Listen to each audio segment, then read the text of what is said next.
Nimba warabonye season ya La Casa de Papel, uyu mugabo uramuzi akinamo yitwa Arturo Romani. Uyu Arturo aba afite umugore kandi aza no kuryamana n'umukobwa baba bakorana mu kazi ariwe Monica Gaston Boy. Arturo aza kumenya ko yateye inda uyu Monica akamuhatiriza kuyikuramo, gusa birangira uyu Monica yanze kuyikuramo. Byonyine iyi role Arturo yari amajije gukina yo kwanga umwana wa Monica. La Casa de Papel gisohoka uyu Arturo yahise yangwa n'abafeminisme ku rwego rudasanzwe kubera ukuntu yafataga uyu Monica muri iyi role. Sibyo byari nk'agatonyanga bikurikije n'ubundi zindi scene yari afite muri iyi season ya La Casa de Papel. Mbere yuko dukomeza ariko turimo gutegura n'ibindi biganiro byinshi cyane cyane nko kuri iyi filimi irimo kuvugwaho n'abantu benshi ku isi ubu ngubu ariyo Night of the Seven Kingdom. Scene zo muri filime za Rambo cyane cyane ziriya scene ari kuri machine gun, zimwe muri scene z'ibihe byose zanahawe ibihembo byinshi. Uko bagenda bakora ziriya scene z'abana kugira ngo zigaragare nk'izanyazo, nk'ubu nko muri iyi filimi Babies Day Out wamenya ziriya scene barazikoze bate kugira ngo zizabe zigaragara nk'izanyazo koko. Ukubera iki season zo muri Korea ziri mu bwoko bwa drama zirimo kwigarurira abantu benshi cyane, cyangwa no kubera iki Abahinde batakibanda kuri filimi z'urukundo basigaye bibanda kuri filimi za action.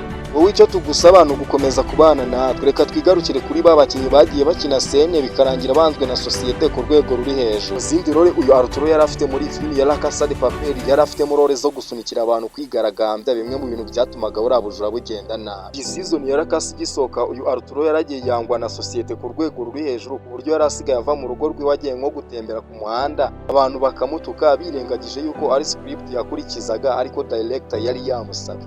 Uyu Arturo yaje kuvuga muri interview uko nimba abantu bamwanga kuri urwo rwego ubwo bivuze ko script ziwe yazikinnye neza. Uko byagendekeye Arturo urebye ni na case noya, urebye no ku bandi ba actor tugiye kuvugaho bagiye bakina scene bikarangira banzwe na societe ku rwego ruri hejuru. Uyu mugabo we bamwita Robert Nipa, yakinnye muri Prison Break nka Total Backwell. Tandukanye na Arturo wari urimo guteza akajagari muri banke, uyu T-Bag we yari afite role za villain wa nyawe. Wumve ko uyu T-Bag aba yarafunzwe muri iriya gereza ya Fox River kubera kwica no gufata ku ngufu kandi aranabikomeza ageze muri iyi gereza. Ubu niba warabonye iyi season wabonye agasena aho T-Bag yica umupolisi, mumajije kubona ko bafite umupango wo gucika mu gihe Lincoln Barros Sucre na John Bruce baba bamubujije kugira ikintu akora, we akabaca inyuma akagenda agateragura wa mupolisi ibyuma.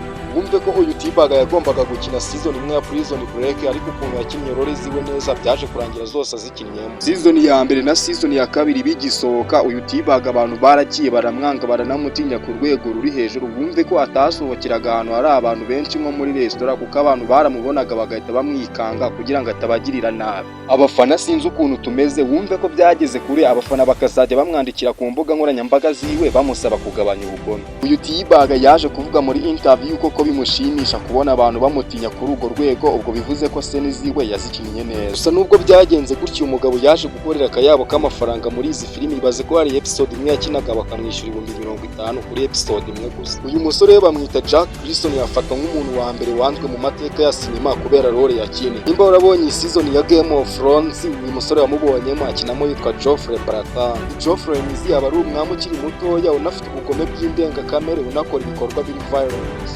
Wumve ko uyu mwami Joffrey yaba agiye gushaka umugore Sansa Stark ariko biza kurangira amuciye umutwe amushinze ubugambanyi. Mara no guca umutwe wa se w'uyu mukobwa Sansa, hanyuma akaza kumuhatiriza kujya kureba ahantu bumanitse mu bagambanyi. Hari abantu benshi bagenda bapfa muri season ya Game of Thrones bitewe n'uyu mwami Joffrey, bitewe n'uko abakiri muto yagifite n'amaraso ashyushye. Izo scene uyu musore yari amajije gukina muri season ya Game of Thrones zatumye abantu bamwanga ku rwego rudasanzwe kugera n'ahagarika gukina filime. Noneho ushobora kuba utabizi ariko season ya Game of Thrones iri muri season z'ibihe byose kandi zinjije n'amafaranga menshi. Ibi bivuze ko iyi season yarebwe n'abantu benshi, ari nabyo bita bisobanura impamvu uyu musore yanzwe n'abantu benshi kandi ibyo byamubaye akiri na mutoya. Ibaze ko byageze ku rwego aho uyu musore yajyaga mu bakansira kugira ngo bamuhumurize bitewe na role gusa yakinnye. Season ya Jumongo uyu mugabo aba yitwa Taiso, hanyuma uriya murumuna wiwe akaba yitwa Yongo Park. Aba bagabo baba banga Jumongo ku rwego ruri hejuru, dore ko hari ahantu bamwohereza muri mission kugira ngo aze gupfirayo.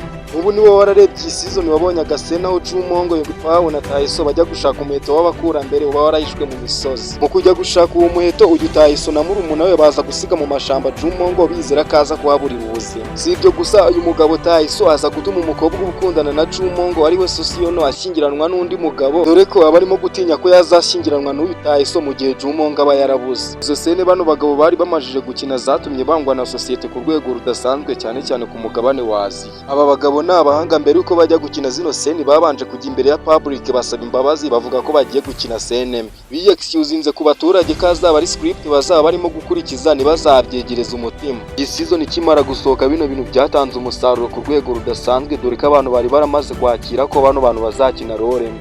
Wowe waduhaye umwanya wawe muri kino kiganiro ndagushimiye byimazeyo by'akarusho, reka nizere ko wadukoreye subscribe dusapotinga, urakoze cyane.